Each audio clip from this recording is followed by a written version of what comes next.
Welcome to R.J-Redheart Malicious Compliance, where a Karen tries to use an ambulance as a taxi service. Our next Reddit post is from J Crime. I was a medic in Salt Lake City for a few years. One rainy day, my partner and I got dispatched to a fairly upscale neighborhood on a call about chest pain. Chest pain means flashing lights and sirens. We quickly arrived in front of a pretty nice house, and we found a woman standing at the curb with 2 packed suitcases. This was already a red flag. I shut down the siren but kept the lights on for safety. We asked if she called 911, and she confirmed. She stepped into the ambulance, sat on the bench, and asked us to get going. I told her we had to do a full workup before we left, so we could provide care and take her to the right facility. She said she didn't really have chest pain. She had a procedure scheduled at the hospital and wanted me to turn off the flashing lights so her neighbors wouldn't notice and ask her questions. Obviously, this was abuse of emergency medical services, and I told her that suddenly her chest pain was back. I said I needed to get vitals and start an ECG. She protested again, mentioning that the start time for her appointment was less than 30 minutes away. So I asked her point blank if she needed medical attention or if we had to call the cops. I proceeded to do a full workup in front of her house, taking my sweet time. I asked enough questions to make her eyes roll and left the strobe lights on the whole time so the neighbors would see. She was late to her appointment because we admitted her to the hospital through the ER instead of the front doors. Hey, I'm not a doctor, I'm not a nurse, I don't know too much about medical procedures, but I would have to assume that if you're a doctor and you're about to perform some procedure, when I hear procedure, I think surgery. If you're about to perform surgery on a woman and she's scheduled to, come in at 2 p.m. for the surgery, and she comes into the hospital at 1:30 p.m., complaining about chest pain so badly that she called an ambulance, 911, to come get her and bring her to the hospital. Wouldn't you just not do the surgery, right? Obviously, if she's got chest pains, that's a bigger problem than the surgery. And maybe you should figure that out before you do the surgery, right? If there are any nurses or doctors out there who watch my content, can you please let me know down in the comments if I'm right about this? Because it just seems to me that surely they would cancel her appointment, right?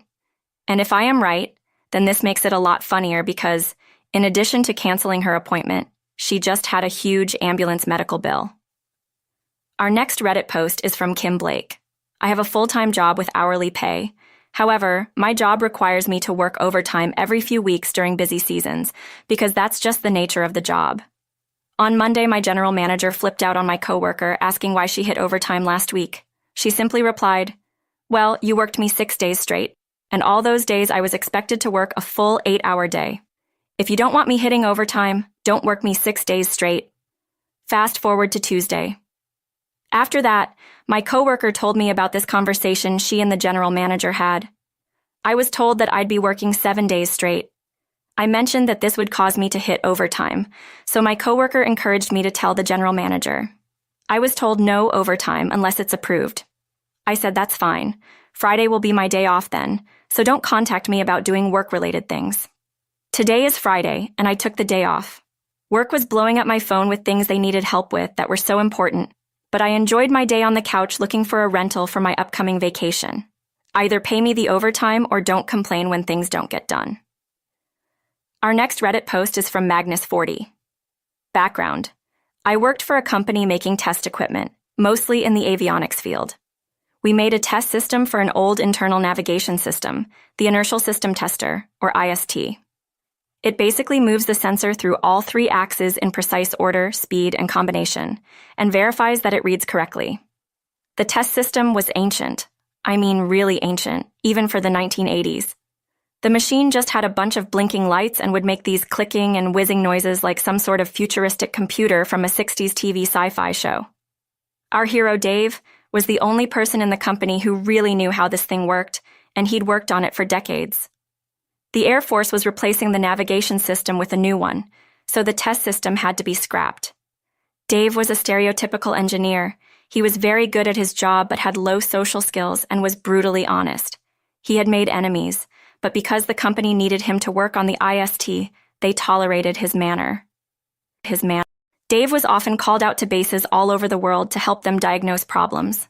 He was very, very good at his job, and the Air Force respected him for it. Due to the imminent scrapping of the system he worked on, Dave was offered early retirement, and he took it.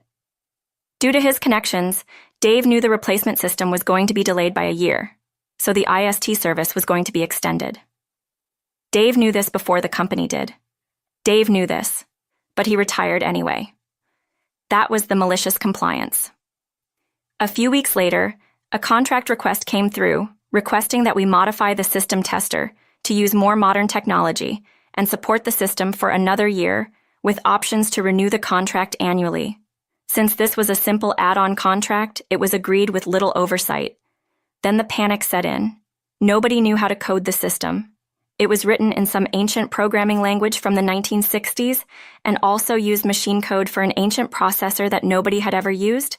Nobody knew where the source code had been archived, and we didn't have a paper tape punching machine. We eventually found a printout of the source code with some handwritten annotations, and we didn't even know if this was the version that was installed or not. But Dave knew, and Dave had been waiting for that phone call. Dave agreed to come back part-time as a contractor at a sphincter-puckeringly high hourly rate for the duration of the contract. The contract was also extended another 6 months, which means that Dave worked almost up to the point where he would have retired anyway. But in those last 18 months, Dave made a huge amount of money. I like Dave. He taught me a lot. And down in the comments, we had this story from Burly Buddha. This reminds me of my grandfather retiring. The story goes that he was working for a large manufacturing company in Baltimore that had a complex system of boilers and other steam-based systems. He was the supervisor of the maintenance department from the 60s to the 80s when he retired. He directed all the maintenance within this complex system and was really the only person who was intimately familiar with the setup. He knew that if you wanted to service this pipe, you had to close off this valve and that valve over there to bleed the pressure off so the system wouldn't explode. Well, his opportunity to retire came, and he took it. I'm unsure if this was because the company had been bought, but either way, there were really no written diagrams of the system and all of its valves and checks. You would think a company would keep such a thing, but hey, what it was peon's note, right? So, as a result, the only place where all this information was stored was in my grandfather's head. He offered to write everything down, but that would take another week past his retirement. The company didn't want to pay him for the week, so he shrugged and peaced out. Fast forward a month or two, Grandpa was enjoying not having to go to work every day. The phone rings. It's one of his old coworkers with a question about the Steam network. Before the guy had even finished a full sentence, my grandfather stopped him and said something to the effect of, "Let me get this straight. You don't know where XYZ is, and the system is in failure with the potential for a critical breach?" The guy on the phone confirmed that, and my grandpa said, "Well, I did offer to write this all down for you, but the company didn't want to pay me for the extra week and thought that it wasn't a big deal not to have those notes. I'm retired, and it's no longer my problem. But here's what I'll do. I'll come in and help you with your issue as a contractor. My rate is $500 per hour with a 2-hour minimum. No exceptions." The guy hung up the phone, and my grandfather went about his business. The next morning, he got a call from the company's management agreeing to his terms. Apparently, the day before, they had to shut the system down entirely, or else it would have cratered. He went in with a contract that he had them sign, then fixed the issue in 15 minutes, netting him $1,000 for it. For the next few years, they'd have to call him time and again until they put together their own schematic and notes on the system. Our next Reddit post is from Sniffy Knots.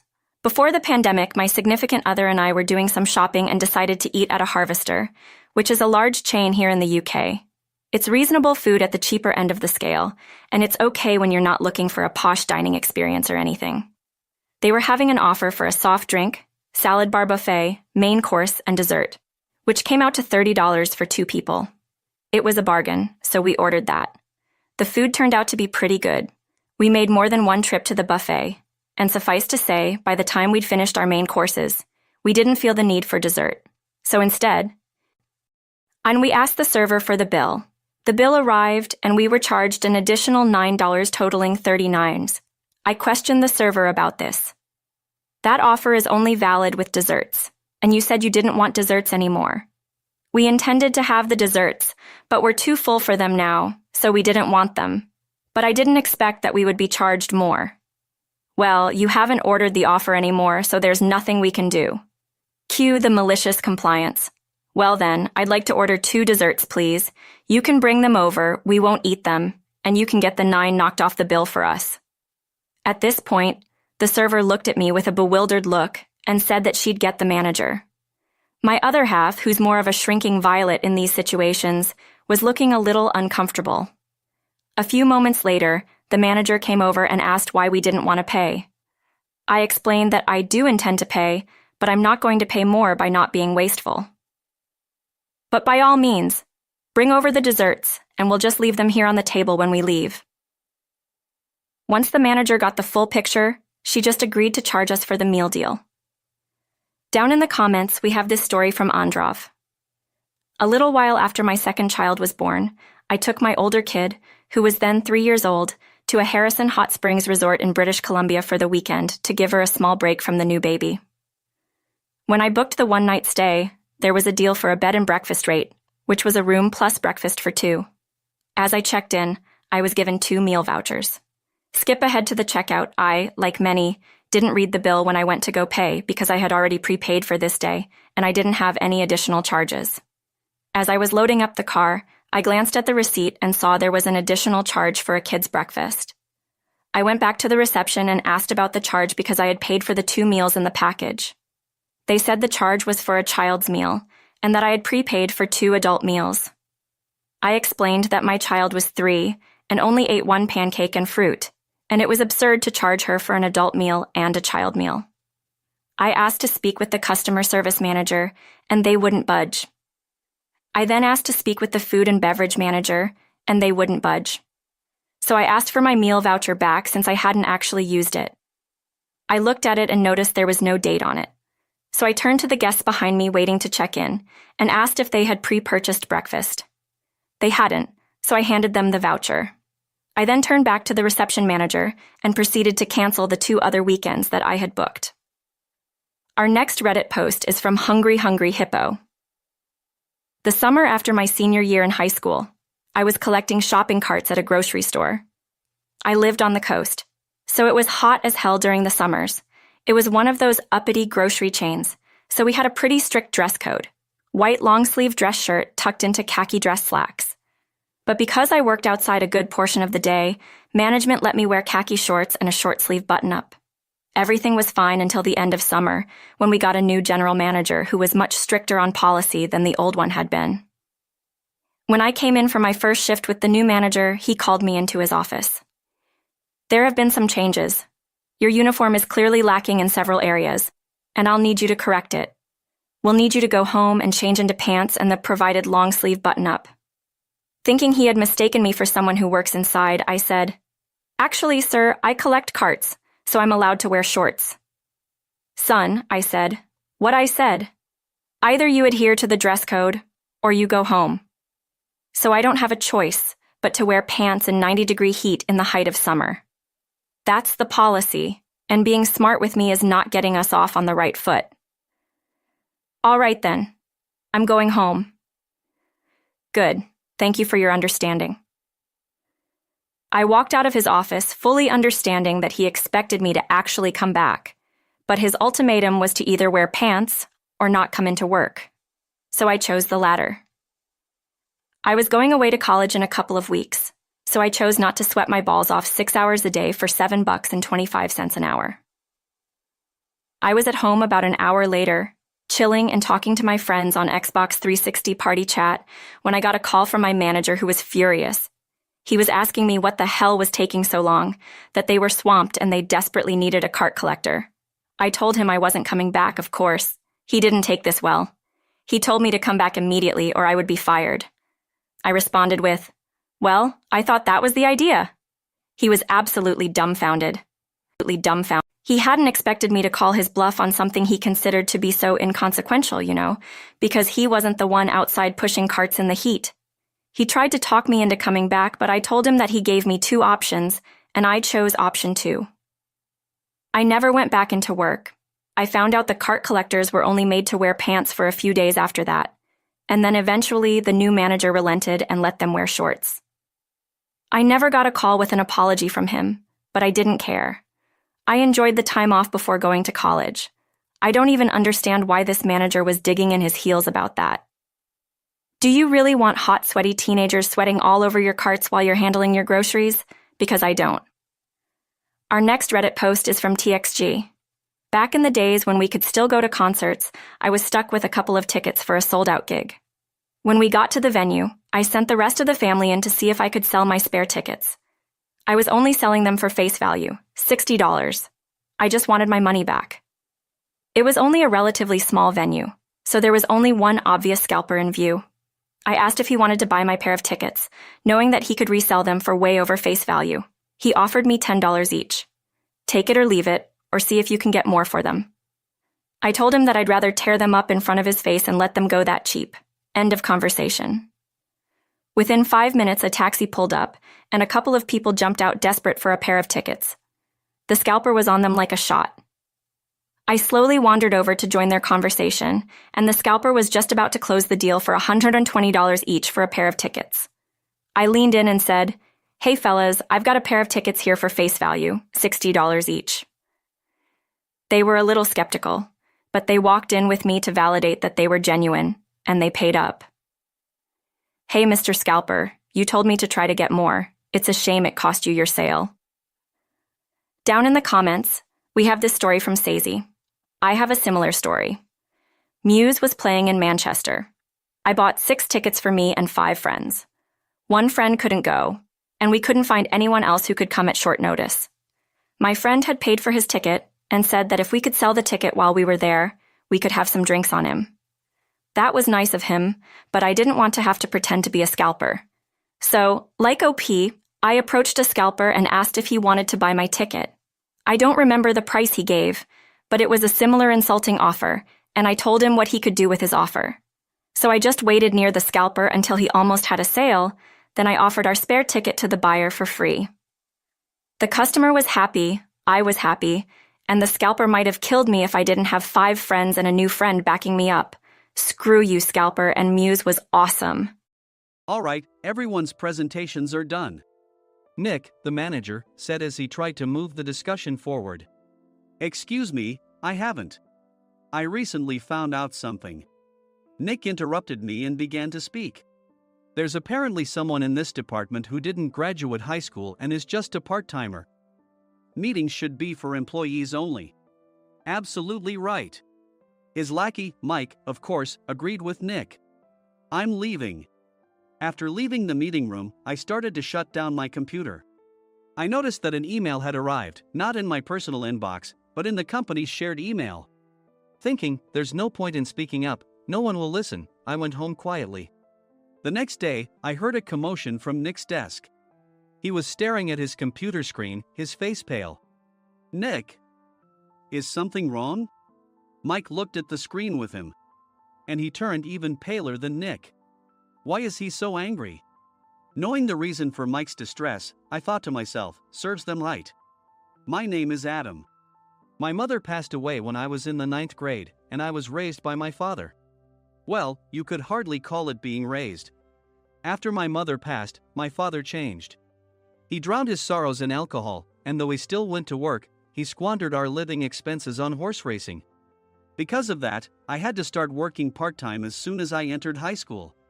Every month, I went to the convenience store with bills in hand that couldn't be auto-deducted from my father's account. Even though I endured it because I didn't want to be alone, I reached my limit in my 2nd year of high school and dropped out. I found a live-in job at a distant inn. Thank you for everything. The day I left home, my father, still staring at the TV, spoke. Take care. That was our last conversation. Back then, 18 wasn't the age of majority, so I needed my father's permission to work, and I couldn't hide my place of employment. Yet, my father never visited me even once. I kept working just to survive, and before I knew it, I was 42. Years of hard work paid off, and I was transferred to the headquarters. I was thrilled to be recognized by the company, as I thought I'd be working in the field until retirement due to my lack of formal education. Listen up. Our work can change the future of our employees. Don't drag us down. On my first day after the transfer, Nick, dressed in an expensive suit, spoke sternly. There was a reason for this. Our inn was located in a prominent tourist destination, known so well that everyone in the state could sing its commercial jingle. At its peak, we had 5 locations within the state. But that was long ago. Due to financial difficulties and aging facilities, only the place where I had worked for many years and the original establishment remained. I was prepared to lose my job anytime, but now there was a glimmer of hope. With the rise of social media, the tourist area where the inn was located started gaining attention again. Depending on how hard the sales department, where I was transferred, worked, we could either thrive or be forced to give up this prime location to the new hotel chains continuously popping up. For Nick, who had switched careers from another industry to strengthen our sales, this was a battle he couldn't afford to lose. I understood why he had to be strict. I will do my best. Nick sneered at my enthusiastic declaration. Did you not hear what I said? I'm sorry. I thought I was listening carefully. Out of habit from years of customer service, I apologized reflexively, though I had no idea what had offended him. Someone was watching me with a smirk. In this department, there are those who are expected to excel and those who have been shoved here because they have nowhere else to go. You are the latter. It was Mike, the section chief. He's 7 years younger, at 35. But he was called to headquarters much earlier than I was and had been moving around within the headquarters ever since. I'm not jealous, but I can't accept that he's my boss. Graduating from a prestigious university, he has an unusually high pride and caused many problems as a newbie, making things very difficult for me when I was the front desk leader. When I found out Mike was transferred to the sales department a month before me, I was disheartened. Mike is right. With just a middle school diploma, there's not much you can do. Don't even think about achieving results. As if I didn't exist, Nick remarked, I'm thirsty. Mike eagerly ran to the coffee maker. It seems Mike is Nick's lackey. I regretted being happy about my transfer to headquarters, wishing I had stayed on site forever. Send a direct mail to every company on this list by the end of the day. Nick only assigned me tasks that even a new graduate could handle. What? There are over 1,000 companies. You want me to send to all of them by today? Yes, if you and your fellow misfits split the work, even those with nowhere else to go should finish by today. I glanced at the employees typing away expressionlessly. They were worn out from customer service, only thinking about leaving on time, or were women reassigned after having children, with zero motivation for work. Even Sam, a new graduate from the same university as Mike, who was supposed to be among the expected achievers, had no enthusiasm for the job, having joined the company wanting to do customer service. I don't care what they say, I plan to quit anytime, he said. Only Nick and Mike were highly motivated, making all the decisions between the two of them. I originally only wanted to work at the inn to survive and had no particular attachment to this job. I swallowed my words, thinking I had no right to reprimand them. About a month after the transfer, Nick told us with a frustrated look. To commemorate the 50th anniversary, we've decided to create a plan exclusive for one group per day. Originally, Mike and I were supposed to come up with it, but our president, Mr. Thompson, insists on hearing everyone's opinions. So, you all get a chance. As Nick explained, Mike began handing out prints. Make sure not to embarrass Nick. If your ideas are half-baked, you'll have to redo them. It seemed that they had printed his handwritten notes by Mr. Thompson, which included several questions and a section for free responses. It made sense why Nick had to seek our input, given that all responses had to be submitted to Mr. Thompson. We were given a week to think about it, and a meeting was scheduled to compile our ideas. My plan is to let guests enjoy both the old and modern America. Nick began the presentations. Guests would watch a master confectioner at a nearby traditional sweet shop make sweets in front of them. The welcome drink would be premium tea in a bottle. Nick's plan was certainly attractive. After his presentation, Nick called on us to present in the order we were seated. Just as I stood up for my turn. All right, everyone's presentations are done. Excuse me, I haven't. I recently found out something. Nick interrupted me. There's someone in this department who didn't graduate high school and is just a part-timer. He was likely talking about me. I joined the company as a part-timer and was made a full-time employee when I turned 20. That was 20 years ago, so Nick and Mike probably had no chance to know until recently. Meetings should be for employees only. Absolutely right. After that, Nick kept creating opportunities to solicit everyone's opinions, purposefully excluding me from speaking. The meeting unexpectedly heated up and went past the scheduled end time. A few people asked to leave, and the discussion continued with the remaining few. Still here? Normally, you'd leave in that situation. Though I had no attachment to the job initially, hearing kind words from customers made me want to make them happier. For someone like me, with nowhere to go, the inn was my home and customer service was my life. I felt pathetic about my current self. I'm leaving. I left the conference room and started shutting down my computer. I noticed an email had arrived, not in my personal inbox, but in the company's shared email. Thinking no one would listen to what I had to say anyway, I quietly went home.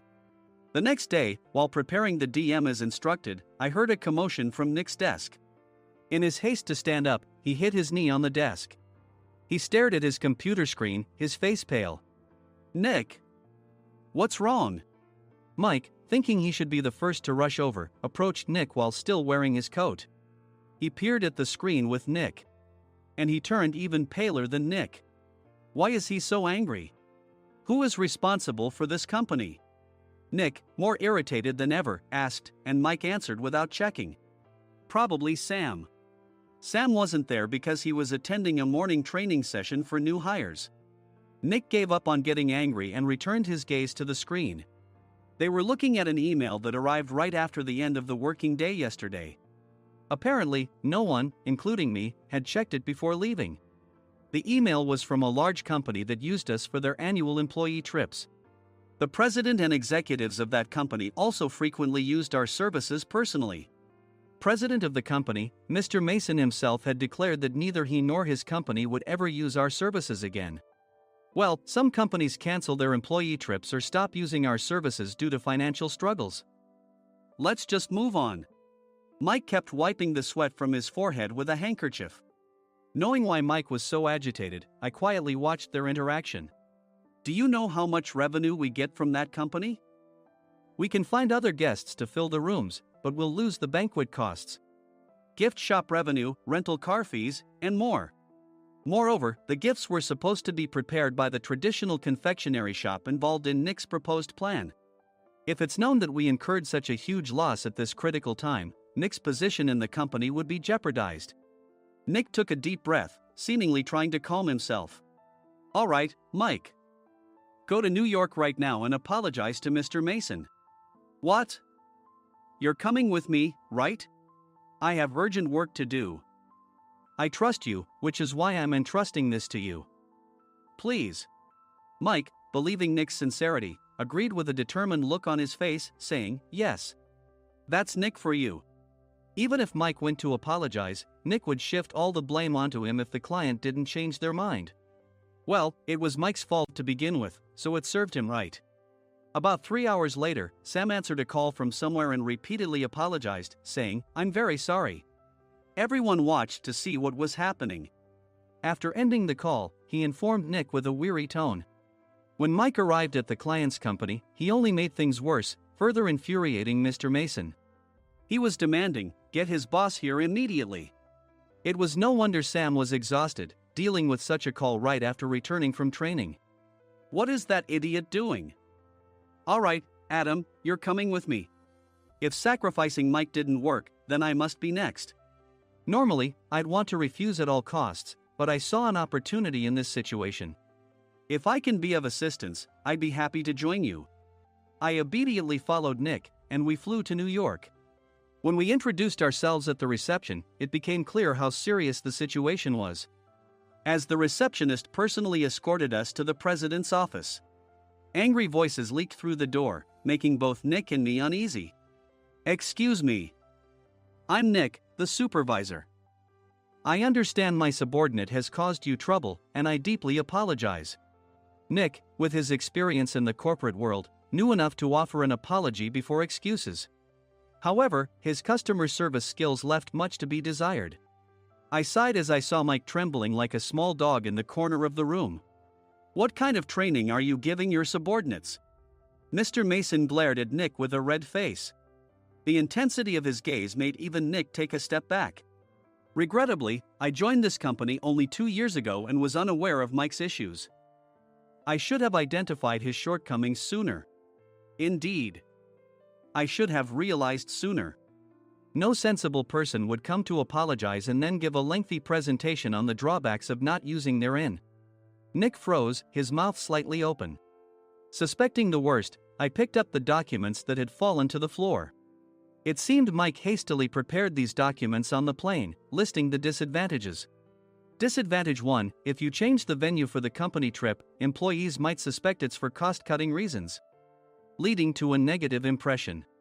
Reading it aloud half-jokingly, Nick snatched the papers from my hand and checked the contents with a furious expression. Among the stack of documents was a receipt from a nearby convenience store's copy machine. I felt a pang of dread, hoping he hadn't shown the receipt as well. What do you think he said when I asked what kind of nerve he had to do this? I'm very sorry. Faced with the dire situation, Nick must have thought there was nothing left to do but apologize. In a voice smaller than I'd ever heard from him, he uttered words of apology. He said, "I'm a Harvard graduate. I don't believe I said anything wrong." Mike! What have you done? Forgetting his plan to pin the blame on Mike, Nick yelled loudly, even in front of Mr. Mason.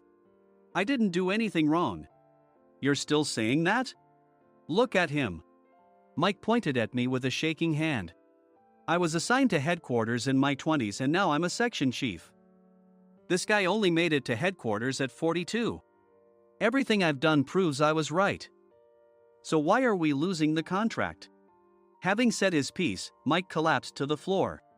"Of course. You were sent there because you had nowhere else to go." Mike never expected to hear such words from someone he looked down upon. He lunged at me, and Nick hurriedly stepped in to stop him. "Mr. Thompson told me Mike is a quick thinker, and to take good care of him." There's no way he was pushed aside. "Don't make things worse here. He didn't say quick thinker, he said only quick-witted, didn't he?" I don't remember that part. I recalled the many troubles Mike caused when he was a newbie. When Mike was on the front line, his pride was so high that he never apologized to customers. Customer service, especially in our job, doesn't work alone. It brings both good and bad situations. If the front staff or housekeepers made mistakes, or the cleaning company didn't properly clean a room, one had to apologize to the customers regardless of personal fault. Mike, in such situations, would never apologize, insisting he wasn't at fault. This often angered customers, and as the front desk leader, I frequently had to apologize on his behalf. He caused complaints and disrupted operations, which is why he was quickly moved to headquarters. In departments where he didn't interact directly with customers, his quick thinking was beneficial and things went well. But it seemed his flaws were starting to show. Corporate reservations are supposed to be entered into the system by the sales representative. But a quick check yesterday revealed that more than 10 items were missing from the client's reservation. The handover document clearly stated what needed to be prepared. Why didn't you enter it into the system? Why do we have to give them special treatment? Filling rooms near the banquet hall, setting up all the food in advance. Specifying the brand of wine, they're too demanding.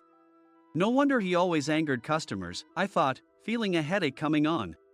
Grouping them in rooms near the banquet hall is for our benefit too. It makes it easier for the staff to set up beds and serve breakfast since everyone's schedule is synchronized. As for the other requests, Mr. Mason suggested them to lighten our load. I didn't know that. Nick finally seemed to realize that Mike was the one who had angered the client. What did you say to them? I just told them we wouldn't give them special treatment anymore. We shouldn't waste effort on things that don't bring in money. I was utterly exasperated at his lack of understanding of customer service. Of course, we shouldn't comply with unreasonable demands. But carrying over successful practices from past stays makes customers feel remembered and enhances their experience. Good memories encourage repeat visits. That's part of our job. I looked down at Mike, who was sitting on the floor. In our job, nothing is a waste. Mr. Thompson likely moved you to the sales department, hoping you'd finally understand this. How do you think he feels now that you failed to meet his expectations? Mike, tears in his eyes, fled the president's office. I was amazed he still hadn't apologized. You have it tough, Adam. It's okay, we're all employees of the same company. I deeply apologize for this disrespectful incident. Especially after all the care you've shown us. If it weren't for you, Adam, I really would have stopped staying here. When I heard you were moving to the sales department, I was willing to reconsider if you handled it. Seeing us talk so amicably, Nick's face contorted. Do you two know each other? Adam's service is excellent. I always requested him specifically. Normally, we don't accept specific staff requests, but we made an exception for Mr. Mason, adjusting my shifts accordingly. He had personally stayed at our hotel just before my transfer, and during casual conversation, I mentioned, I'm moving to the sales department soon. If I hadn't told him then, things could have been much worse. Please continue to take care of us. I look forward to it. On the return flight, Nick awkwardly offered me a can of beer. It's still working hours. Of course, I had no intention of forgiving him for a single beer. Nick might try to pin everything on Mike and avoid any consequences. While pondering this, a startling fact came to light. Nick, the tea bottles for the plan have arrived. I handed Nick a bottle labeled with our inn's name. They look good. What are you talking about? These are plastic bottles. I had assumed we would use the trendy, high-end bottling tea. But what arrived were ordinary plastic bottles of tea with customized labels. The only unique aspect was the label, which had the inn's name, making it look customized. Upon further investigation, I discovered that a substantial amount of money was set to be paid to the tea company. It was priced like bottling tea. Does this plastic bottle really cost $100 each? The tea inside is specially blended for us. The extra cost is for that. Wouldn't it be better to use another tea company? Or is there a specific reason we must use this one? As Nick continued to make excuses, I showed him a printed email. I informed the tea company's president, Mr. Mitchell, that we discovered irregular payments and he confessed. He said you two were high school classmates and planned to split the extra money. That idiot. Why did he confess? That's not important. You should worry about yourself, this could turn into a police matter. Opening the bottle cap, I suggested. How about calming down with this tea? It supposedly has a relaxing effect. Nick drank the tea frantically. In the following days, decisions were made about their fates. Mike was reassigned to the General Affairs Department, with no chance of transfer or promotion, as per Mr. Thompson's orders. As for Nick, since the payment to the tea company hadn't yet been made, he narrowly avoided legal trouble. Instead, he was encouraged to leave the company, and to avoid further complications, Nick submitted his resignation. Rumor has it that connections between HR departments have made it difficult for him to find new employment. Even though it was good to have those two gone, something unexpected happened in the sales department. Everyone became motivated and united in refining the 50th anniversary plan. In the end, my plan was adopted. We collaborated with the Tourist Information Center to provide personalized guides. The plan, tailored to the number of guests, was truly special for the 50th anniversary. Hey, is Adam's family coming to stay? I immediately booked that special plan for my family.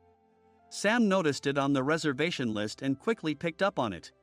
Yes, I'm inviting my father. That's great. I might invite my parents too. I lacked the courage to face my father just as Adam. But here, with the confidence Mr. Mason praised, I felt ready. The 50th anniversary plan was a perfect opportunity to reconnect with my father. I hoped to bring back the days when we could laugh together as we once did.